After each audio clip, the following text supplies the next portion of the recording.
ሰላም ጤና ይስጥልኝ ውድ ቻናሌ ቤተሰቦች እንዴት ናችሁ? ሰላም ናችሁ? እኔ ሰላም ነኝ፣ እግዚአብሔር ይመስገን። በያላችሁበት ሰላምታ ይድረሳችሁ እያልኩኝ ወይኔ ፋሚሊ ነው።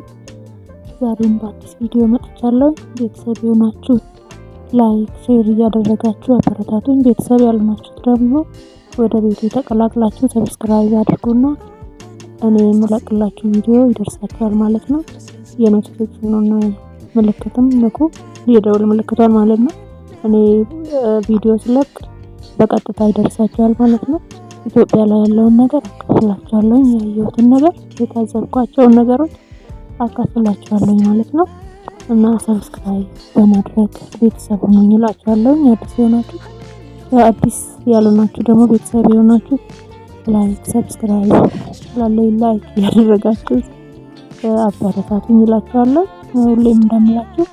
እና ዛሬ ወደ እናንተ የመጣሁት ለምንድነው ሁሌ አረብ ሀገር የምንመላለሰው እና በምን ሰበብ ነው የሚለው በራሴ የደረሰብኝና በብዙዎችም የማየው ነገር ስላለ ነው።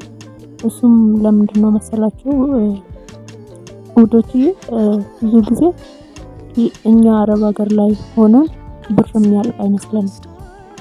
ሰው ተቸግሮ ማየት አንፈልግም።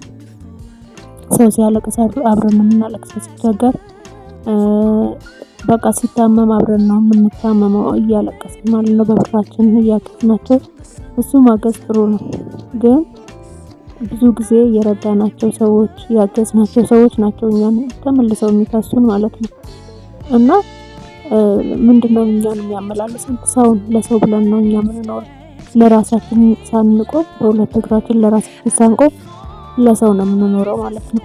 ግን እኛ እንደሆንላቸው፣ እኛ እንደተቸገርንላቸው አይሆኑልንም።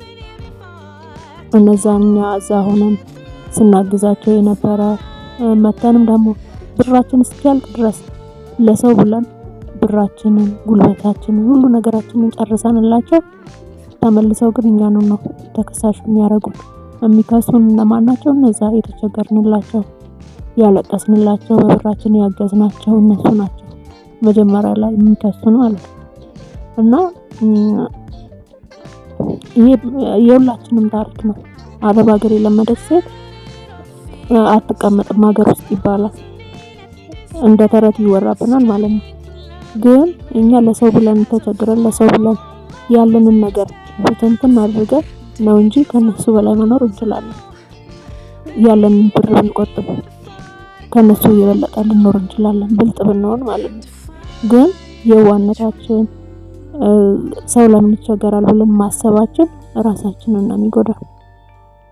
እውነቴን ነው የምላችሁ፣ ብዙዎቻችን ታሪካችን ይሄ ነው። በቃ ተመላልሰን የምንሄደው ከአረብ ሀገር ከሄዱት ከጥቂቶቹ ውስጥ ብልጥ ሆነው በሁለት አመት የተቀየሩ ሊኖሩ ይችላል ብራቸውን ይዘው።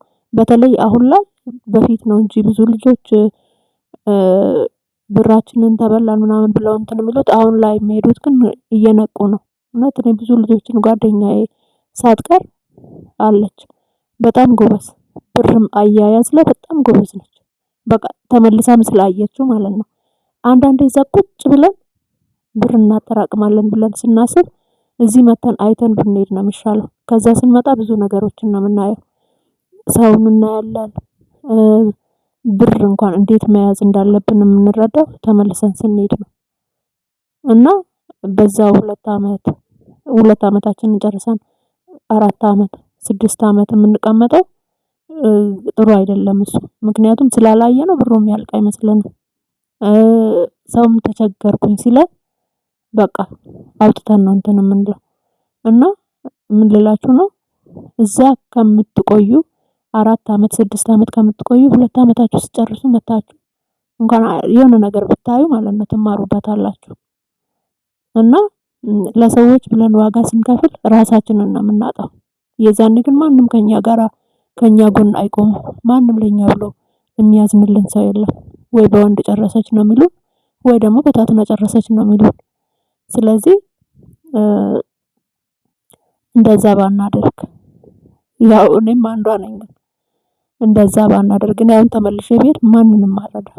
እግዚአብሔርን ነው የምላችሁ፣ ለማንም ብዬ ዋጋ አልከፍልም። ለማንም ብዬ አንድ እናቴ በስተቀር ማለት ነው። ልጅ ካላችሁ ለልጆቻችሁ ዋጋ ክፈሉ። እናት ካላችሁ ለእናትና ለአባታችሁ። ከዛ በተረፈ ግን ወንድምም ይሁን እህትም ይሁን ባልም ይሁን ምንም ከጎናችሁ ስትቸገሩ ከጎናችሁ የሚሆነው ወይ እናታችሁ ነች። ጥሩ አባት ከሆነ አባታችሁ ነው።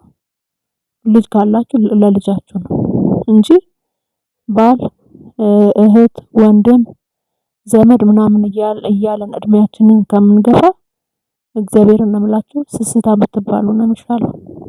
አይ እሷ እኮ ቋጣሪ ነች ትቋጥራለች ብትባሉ ይሻላል። ምክንያቱም በቃ ምናቸውንም እንትን አይሉም። እናንተ ግን ራሳችሁን አትጎዱም ማለት ነው። ቢያንስ አትመላለሱም ሰው ሀገር ላይ።